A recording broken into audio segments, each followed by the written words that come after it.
When Tulane University physics professor Dr. Guy Norton agreed to run the Chicago Marathon with his 30-year-old son, he didn't plan to qualify for the Boston Marathon, but he did.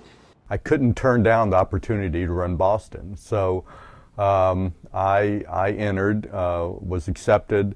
My son and his girlfriend and I went to Boston. According to the Boston Athletic Association results, Dr. Norton almost duplicated the qualifying time he ran in Chicago, finishing the Boston Marathon in 3 hours, 36 minutes, and 28 seconds.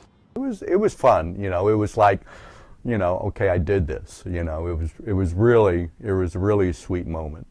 Dr. Norton's jubilation soon turned to concern when they tried to take the subway to the hotel and Boston police closed the subway, telling everyone to make their way to the exits. They told us it was a gas explosion. Dr. Norton thought the gas explosion occurred in the subway, but once they got back to the surface, they noticed that things were changing rapidly. We're walking back to the hotel, but you know, you could kind of tell something wasn't right because very few cars on the street, and what was on the street were all emergency vehicles. Ambulance, police, fire, and black SUVs were running around, and you know, they were in a hurry. According to the Study of Terrorism and Response to Terrorism, or SMART, a national consortium based at the University of Maryland, terrorists have used improvised explosive devices in 169 attacks on American soil between 1970 and 2007.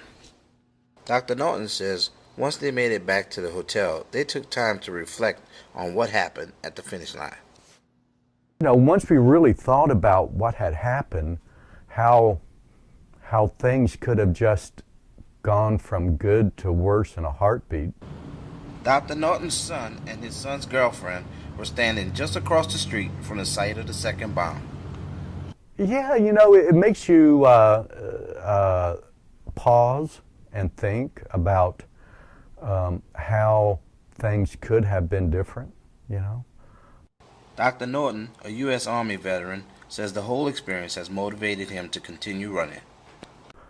This was going to be my final marathon, but no, next year, next April, I'll be up at Boston and I'll run, and maybe that'll be my last marathon. For PAC News, I'm Don Weaver.